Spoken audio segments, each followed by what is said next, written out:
Good evening बच्चों। आज हम लोग पढ़ेंगे एलसीआर सर्किट। इम्पॉर्टेंट है ये। एलसीआर सर्किट क्या होता है? ऐसा सर्किट जिसमें एल भी लगा हो, सी भी लगा हो और आर भी लगा हो, तो ऐसे सर्किट को एलसीआर सर्किट कहते हैं। तो हमें अच्छी तरह पता है कि अगर हम करंट को एक्स डायरेक्शन में ले लें तो इंडक्टेंस क्या करता है? वोल्टेज को करंट से लीड कराता है। खाली अगर इसकी बात करते हैं तो ये क्या करता है? वोल्टेज को लीड कराता है। लेकिन कैपेसिटर क्या करता है? करंट को लीड कराता है। हालांकि पिछली वीडियो में सब डिस्कस कर चुके हैं। तो वोल्टेज जो है करंट से बिहाइंड रहेगा 90 डिग्री। और रेजिस्टेंस में क्या होगा? वोल्टेज करंट की ही फेज में रहेगा। तो आपके पास तीन वोल्टेज हो गए, VL, VC और VR। अगर यहां VL VC से बड़ा है तो VL और VC का रिजल्टेंट हमारे पास क्या होगा? अलग से देख लीजिए। हमारे पास होगा VL माइनस VC। अगर VL बड़ा है तो VL माइनस VC हो जाएगा, तो VC खत्म हो गया और VR अभी बचा हुआ है। तो VL माइनस VC और VR का रिजल्टेंट अगर हम देखें तो इसको अगर हम V मान लें और ये करंट से 5 डिग्री फेज पर है, तो इसका रिजल्टेंट बच्चों क्या होगा?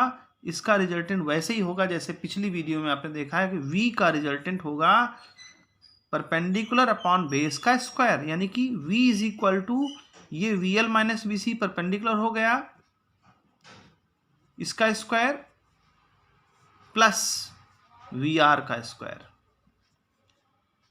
ठीक है बच्चों। तो अब VL को हम लोग लिख सकते हैं IXL और VC को लिख सकते हैं IXC का होल स्क्वायर प्लस IR का होल स्क्वायर। देखिए यहां से I बाहर आएगा, यहां से भी I बाहर आएगा, तो I स्क्वायर के फॉर्म में आएगा। और तो यहां हम लिख सकते हैं XL माइनस XC का whole square plus IR square, और बड़े ब्रैकेट में इसको हमने क्लोज कर दिया।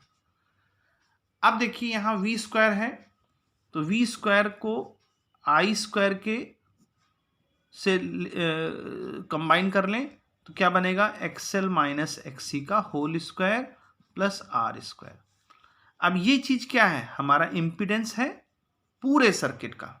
जो पूरे सर्किट में रेजिस्टेंस अब क्रिएट हो रहा है वो पूरा इंपिडेंस कहलाएगा, और उसकी वैल्यू इस तरह से हम लिख सकते हैं, यानी Z is equal to under root. अब एक्सेल को ओमेगा एल भी लिखा जा सकता है और XC को 1 अपॉन ओमेगा C लिखा जा सकता है प्लस R स्क्वायर। ये हमारा इसका इंपिडेंस का डेरिवेशन हो गया, और न्यूमेरिकल में भी काम आएगा ये।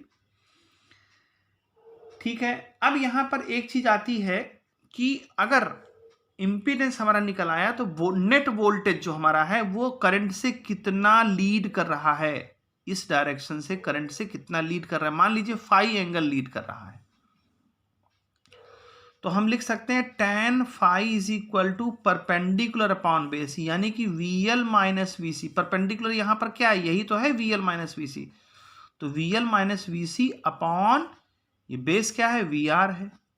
अब यहां से देखिए VL की वैल्यू IXL, VC की IXC अपॉन IR। I यहां कॉमन हो जाएगा और इस I से कैंसिल हो जाएगा, तो क्या बचेगा? XL minus XC upon R। XL को हम लोग ओमेगा एल भी लिख सकते हैं, ओमेगा के फॉर्म में भी लिखा जा सकता है। तो ये हमारा हो गया फेज डिफरेंस, नेट वोल्टेज जो क्रिएट हो रहा है और करंट के बीच में। ठीक है, यहां तक बात समझ में आई हम लोगों को। इसके बाद अगर हम कुछ बिंदुओं पर, कुछ पॉइंट्स पर अगर हम गौर करें तो यहां कह सकते हैं कि अगर ये वाली वैल्यू, यानी कि ओमेगा, अब 3 यहां केस बनते हैं। अगर ओमेगा एल बड़ा है 1 अपॉन ओमेगा C से, तो जो यहां फेज होगा वो फेज हमारा लीड करेगा वोल्टेज से, करंट से। जो नेट वोल्टेज होगा पूरे सर्किट का वो अब भाई ये चीज हमारी क्या है? बड़ी है, तो tan phi की वैल्यू हमारा क्या होगा? tan phi की वैल्यू पॉजिटिव होगी, सिंपल सी बात है। ऐसे केस में फाई पॉजिटिव होगा, और जब फाई पॉजिटिव होगा इसका मतलब फाई पॉजिटिव का मतलब इस डायरेक्शन में, इसका मतलब क्या है कि वोल्टेज लीड करेगा। दूसरा केस, अगर ओमेगा एल छोटा हो जाए तो यहां पर फाई की वैल्यू निगेटिव हो जाएगी।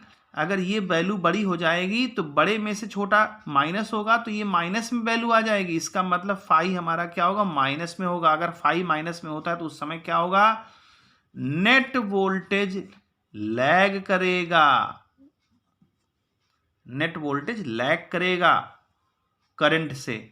और तीसरी कंडीशन है जो कि आपने पढ़ी है पहले भी, इसको मैं थोड़ा इधर कर देता हूं, इस तरफ लिख देता हूं, कि अगर थर्ड केस में ओमेगा एल इक्वल हो जाए 1/ओमेगा c से, तो देखिए यहां जरा गौर करिए, ओमेगा एल अगर ओमेगा सी 1/ओमेगा c से इक्वल होता है यानी कि ये वैल्यू क्या बचेगी, यहां 0 बचेगी। इसका मतलब फाई 0 हो जाएगा, इसका मतलब वोल्टेज और करंट सेम फेज में हो जाएंगे, वोल्टेज और करंट सेम फेज में हो जाएंगे। ये बात समझ में आ गई होगी। और अगर ये कंडीशन होती है तो उस समय इंपीडेंस क्या होगा, देखिए इसको देखिए, इंपीडेंस उस वक्त क्या होगा। अब ये वैल्यू और ये वैल्यू जब इक्वल है तो कैंसल आउट हो जाएगी, तो क्या बचेगा, √r² बचेगा। तो √r का मतलब, r² का मतलब r हो गया, यानी कि उस वक्त इंपीडेंस हमारा क्या हो जाएगा, सिर्फ r के बराबर हो जाएगा। नहीं, जो उस वक्त जो रेजिस्टेंस वहां क्रिएट होगा, शुद्ध भाषा में समझिए कि जो रेजिस्टेंस क्रिएट होगा वो केवल r की वैल्यू पे डिपेंड करेगा, जितना r होगा उतना ही हमारा इंपीडेंस होगा। अब आगे बढ़ते हैं।